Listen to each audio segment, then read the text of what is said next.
Good morning. This is Dr. McDaniel. I'm a board-certified obstetrician gynecologist in New York City, and I'm bringing to you all things health-related for women. Thank you for joining me at the corner today. I'm obviously not at the office, and I'm not at the horse farm. No lessons today. We're actually at the mall today to do a little bit of shopping. Replenishment of supplies for the girls.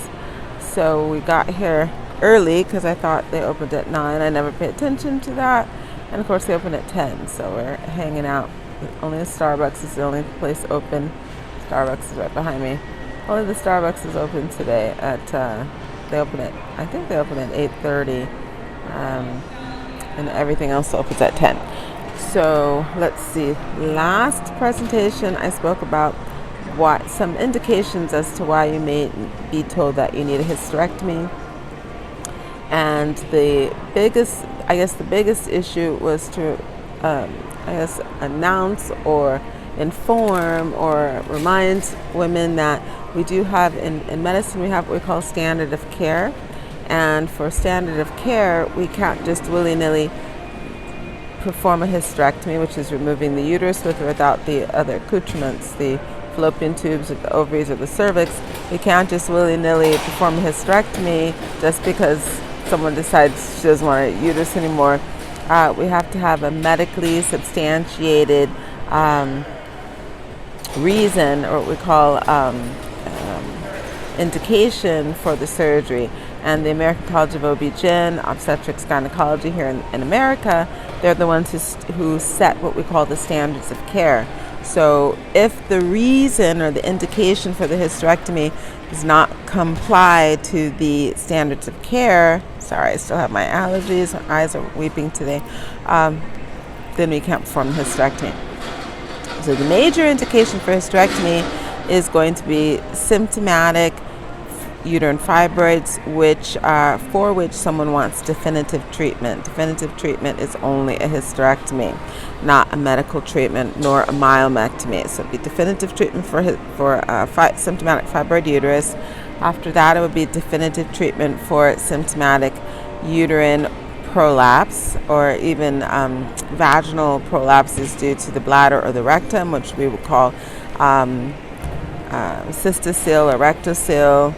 And after that, another big one would be obviously cancer is an indication. Not all cancers, though. If it's just ovarian cancer, depending on the stage, technically you could leave the uterus. If it's cervical cancer, 99% of the time, what we call a radical hysterectomy is what's indicated. Very, very, very, very, very, very rarely would someone just have their cervix removed for cervical cancer. If it's uterine cancer, then obviously it's going to be a hysterectomy. And as we found out in the last 15 years or so, if there's fallopian tube cancer, which is very difficult to detect relatively early, if it's fallopian tube cancer, yes, it's going to be a hysterectomy also. Those are the big ones. Another indication would potentially be if someone has chronic pelvic pain.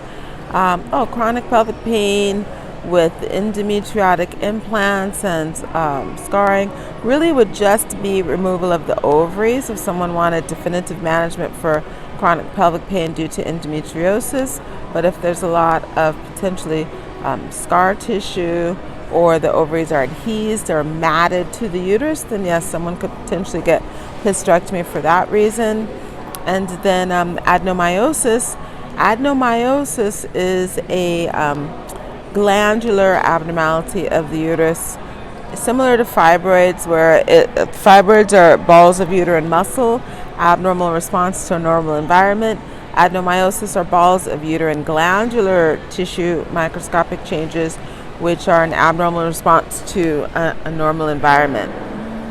And symptomatic adenomyosis, which would be heavy, long menstrual cycles and or menstrual pain that's disruptive to activities of daily living, would be an indication.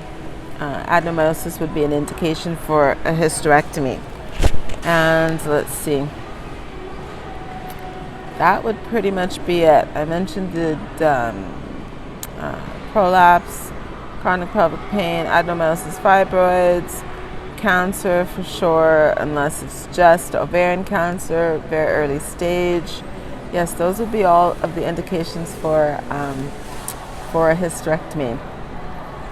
We actually don't have an age limit for a hysterectomy. I've had patients come in and they've been told either appropriately or inappropriately at 18 or even 20 years old that they need a hysterectomy. We don't have age limitations for hysterectomy. I've seen patients, I had a patient years ago, 19 years old, with stage 4 ovarian cancer. So there isn't an age limit for hysterectomy, but depending on the indication, one would try to extend her reproductive life with medical management depending on what the problem is.